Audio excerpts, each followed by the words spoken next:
Hello दोस्तों, कैसे हैं आप लोग। तो आपको बहुत बहुत स्वागत है आपके अपने चैनल शिक्षा लक्ष्य में। तो ये चैप्टर आज हम मैथ्स चालू करने वाले हैं, मैथ्स की सीरीज। तो हम आज करेंगे रियल नंबर। लक्ष्य सीरीज में आपका स्वागत है। 2024 से 2025 वालों के लिए, ठीक है। ये इसको रहने वाला है। तो ये इसमें हम पूरी मैथ्स कवर करेंगे 10th की, ठीक है। तो स्टार्ट करते हैं। आज का हमारा जो चैप्टर है वो है बहुत ही अच्छा चैप्टर, रियल नंबर, ठीक है। रियल नंबर चालू करते हैं। तो रियल नंबर, तो real number chapter I think first chapter है, ठीक है। फर्स्ट चैप्टर है ये एनसीईआरटी में, और इसका जो वेटेज रहता है एटमोस्ट 6 मार्क्स का रहता है, ठीक है। 6 मार्क्स का इसका वेटेज रहने वाला है। तो हाँ, जैसा कि मैंने बताया, इसका वेटेज 6 मार्क्स का रहता है। और ये चैप्टर बहुत ही आसान है बिकॉज इसमें काफ़ी सारी चीज़ें कट कर दी गई हैं, ठीक है। तो अब हम स्टार्ट करते हैं। तो पहला इसमें टॉपिक आता है आपका रियल नंबर में। रियल नंबर होते क्या हैं? रियल नंबर वो नंबर्स होते हैं जिनमें बहुत ज़्यादा सारे रैशनल नंबर्स होते हैं, और रैशनल नंबर्स दोनों को जो मिक्स करके बनता है ना भाई, उसे ही हम कहते हैं आपका रियल नंबर, ठीक है।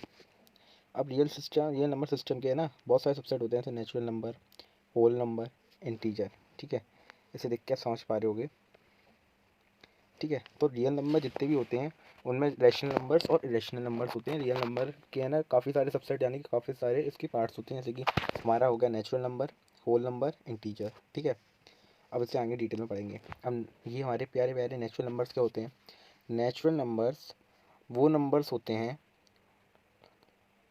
जो 1 से स्टार्ट होते हैं, और इनको डिनोट करते हैं एन से, ठीक है।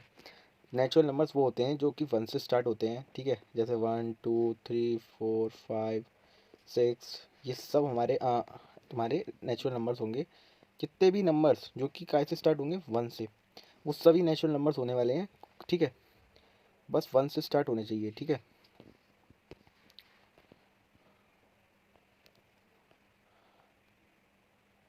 आगे बढ़ते हैं। तो अब हम देख पा रहे हैं कि होल नंबर क्या होता है भाई, होल नंबर्स, ठीक है। अब हमने वहाँ पढ़ लिया कि नेचुरल नंबर्स कौन से होते हैं जो 1 से स्टार्ट होते हैं। अब ये होल नंबर्स क्या होता है? होल नंबर्स क्या होता है भाई? होल नंबर वो सेट ऑफ नंबर्स होते हैं जिनमें जीरो भी स्टार्ट होता है, ठीक है। तो इनकी काउंटिंग कहाँ से स्टार्ट होती है भाई? 0 से, 1 से, 2 से, 3 से, 4 से, 5 से, 6 से। तो यहाँ 0 से स्टार्टिंग होती है, ठीक है। होल नंबर्स वो नंबर्स होते हैं जिनमें जीरो भी होता है। नेचुरल नंबर्स में कहाँ से स्टार्ट होते थे भाई? 1 से। बट यहाँ कहाँ से स्टार्ट होते हैं? 0 से, ठीक है। जैसे कि एग्जांपल दिया हुआ है 0 1 2 3 4 5, ठीक है। ये देख पा रहे हो गया, ठीक है। ये ऐसे 0 से स्टार्ट हुआ, और ये जितने हैं ये सब आपके क्या है? होल नंबर्स हैं, ठीक है। अगले टॉपिक पे चलते हैं। रैशनल नंबर्स से पहले एक टॉपिक और करा देता हूँ, एक मिनट। इंटीजर्स, ये आपने गाइस 7th में पढ़ा हुआ इंटीजर्स क्या होते हैं, ठीक है। बट कोई बात नहीं, अगर नहीं पढ़ा तो मैं समझा दे रहा हूँ। इंटीजर क्या होते हैं? होल नंबर्स ही होते हैं, 0 से स्टार्ट होते हैं, फ्रैक्शनल नहीं होते। बट वो पॉजिटिव भी हो सकते हैं, नेगेटिव भी हो सकते हैं, जीरो भी हो सकता है। इसको जेड से डिनोट करते हैं। और जैसे कि हम कह सकते हैं -3 -2 1 0 1 2 3। अब मैं समझाता हूँ इसका सीधा मतलब क्या है भाई, ठीक है। तो अब हम पढ़ लेते हैं इंटीजर्स क्या होते हैं, ठीक है। हमने ऑलमोस्ट समझ लिया था इंटीजर्स होते क्या उन्हें। इंटीजर्स वो होते हैं या तो प्लस हो सकते हैं, पॉजिटिव हो सकते हैं, नेगेटिव हो सकते हैं, या फिर आपका जीरो हो सकते हैं। तो वह सारे कौन होते हैं? हमारे आपके इंटीजर्स, ठीक है। अब इंटीजर्स कैसे लिख सकते हैं? देखो, आपने एक टेबल पढ़ी होगी, -3 होता है, ठीक है, -2 होता है, -1 होता है, जीरो भी आता है, फिर पॉजिटिव इंटीजर्स आते हैं 1 2 3। तो इस तरह से जो चलती जाती है, इसको ही कहते हैं, ये नंबर्स इन्फिनाइट होते हैं भाई, पहले बता दो, ठीक है। अब आगे आते हैं रैशनल नंबर्स।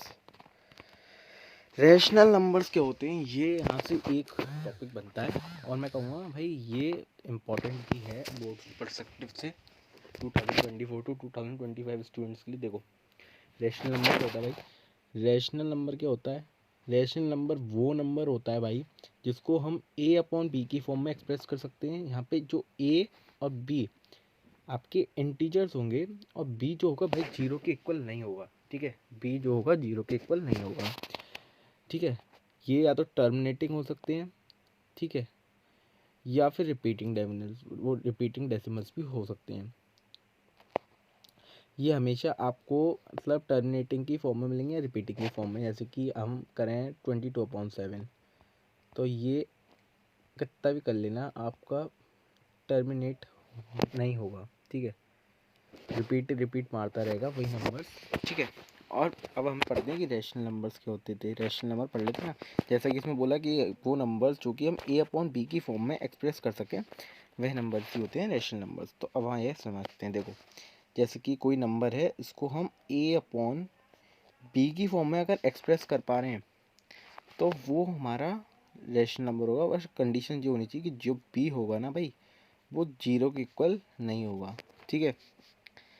और a और b जो होंगे वो होंगे आपके इंटीजर्स, ठीक है, इंटीजर्स होंगे,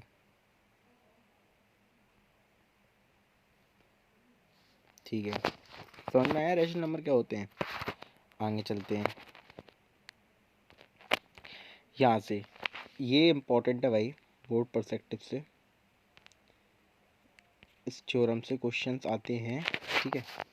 अब फंडामेंटल थ्योरम ऑफ अर्थमेटिक क्या, पहले उसमें एक इक्वलिट डिवीजन था एल्गोरिथम करके, बट वो सीबीएसई ने कट कर दिया है, तो उससे क्वेश्चंस थोड़े हार्ड आते हैं, बट इससे नहीं। फंडामेंटल थ्योरम बहुत सीधी बात कहती है भाई। फंडामेंटल थ्योरम जो है भाई वो बहुत ही सीधी बात कहती है, मैं बताता हूँ। देखो, फंडामेंटल थ्योरम ऑफ अर्थमेटिक पता है क्या कहती है? देखो, सारे कंपोजिट नंबर, अब कंपोजिट नंबर क्या होते हैं? देखो, कंपोजिट नंबर वो होते हैं, इसके ऊपर क्वेश्चन हैं वैसे। कंपोजिट नंबर भाई वो होते हैं सारे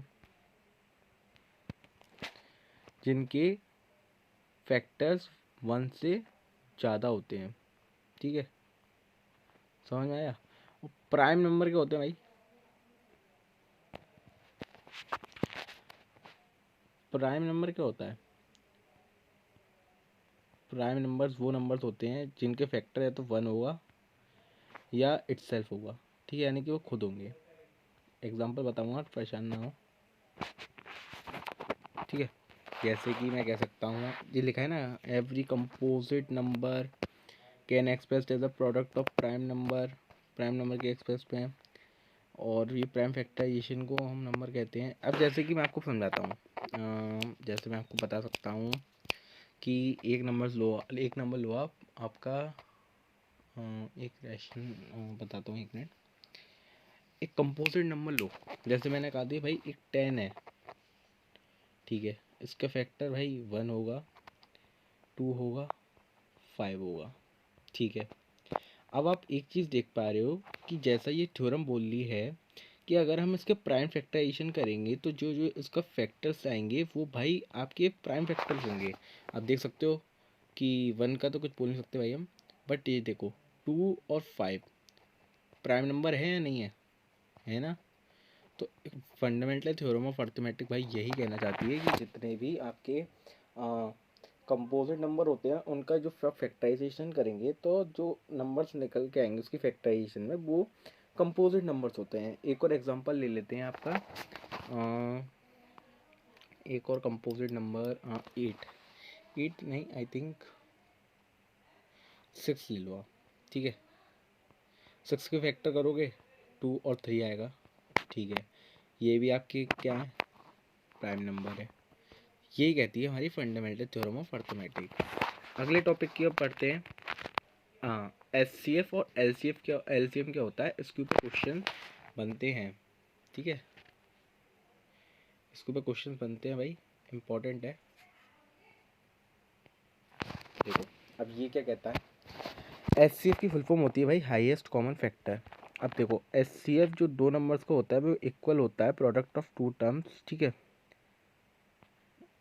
और एलसीएम क्या होता है हमारा, एलसीएम जो दो नंबर्स का होता है वो इक्वल होता है product of terms containing the greatest powers of all. देखो, जैसे कि दो नंबर्स हैं इनकी फैक्टराइजेशन करके ऐसा कुछ आया, 2 की पावर 3 इंटू 3 की पावर 2, दूसरे का आया 2 की पावर 2 इंटू 3 की पावर 3। अब हम इसमें एचसीएफ लेंगे ना, तो एचसीएफ में सबसे छोटी पावर कितनी आती है, लीस्ट पावर क्या है? 2 की सबसे छोटी पावर 2 की पावर 2, 3 की सबसे छोटी पावर 3, ये आपका हो जाएगा SCF, ठीक है। अब जैसे ये दोनों बिगेस्ट पावर्स हैं, जो सबसे हाईएस्ट पावर ली जाती है ना उसे कहते हैं हम LCM, ठीक है। समझ में आया? समझ में आया? मतलब सीधी बात ये है भाई, अगर SCF निकालेंगे तो सबसे छोटी पावर लेंगे और LCM निकालेंगे तो सबसे बड़ी पावर लेंगे, ठीक है, लीस्ट पावर, ठीक है। ये वाला कॉन्सेप्ट समझ में आ गया होगा, ठीक है। अब ये क्वेश्चन दिया हुआ है, आई थिंक NCERT का ही क्वेश्चन है, इसे सॉल्व करने की कोशिश करते हैं अपन। तो SCF इसमें भाई दिया हुआ है आपको, SCF आपको दिया हुआ है, SCF आपको 9 दिया हुआ है, ठीक है। अब जैसा कि मैंने बताया कि एक चीज़ और, कहाँ है ये फंडामेंटल थ्योरम ऑफ अर्थमेटिक, कहाँ है भाई?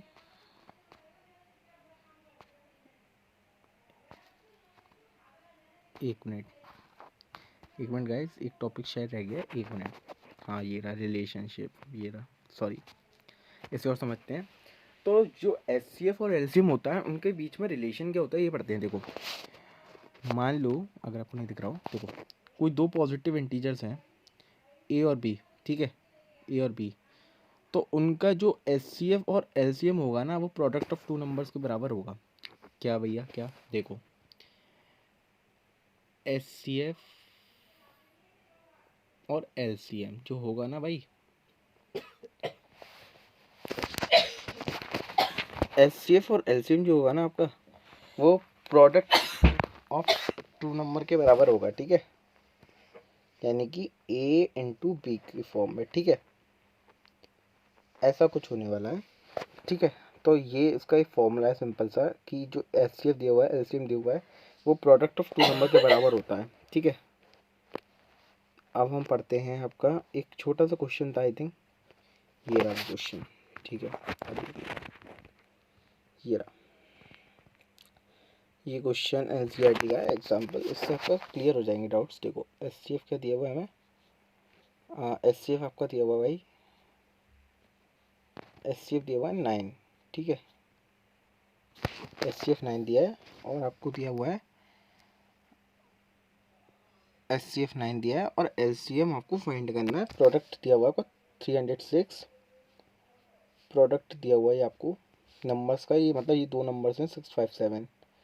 सीधी बात है यार, अगर SCF टू LCM होता है तो LCM को मैं इधर रखूँ, और प्रोडक्ट ऑफ टू नंबर्स जो दिया हुआ है 306 इंटू 6 की पावर 57, इसका अगर मैं डिवाइड दे दूँ 9 से, तो मुझे पता है भाई कि ये 9 से चले जाएगा आपका, 9 में से 9, 9 टू 9 थी 27, ठीक है, 27, और जो 3 बचा वो इधर गया, 9 4 36। तो अगर मैं इसका करूँ तो इसका आंसर आएगा आपका 22338, ठीक है, 22338, 22338, ठीक है। इनका आप इंटू कर लेना 34 का और 657 का, ठीक है। आइए, तो ये तो हमने अभी तक समझा कि SCF LCM का रिलेशनशिप समझ में आ गया। अब ये इसकी कुछ ये प्रैक्टिस शीट है भाई, ठीक है, प्रैक्टिस शीट, MCQ को इम्पोर्टेंट MCQs जो कह सकते हैं हम, जो कि बोर्ड परस्पेक्टिव से इम्पोर्टेंट है, ये उसकी प्रैक्टिस शीट है, ठीक है। आइए इसे यहीं सॉल्व करेंगे, कुछ क्वेश्चन होमवर्क भी देंगे।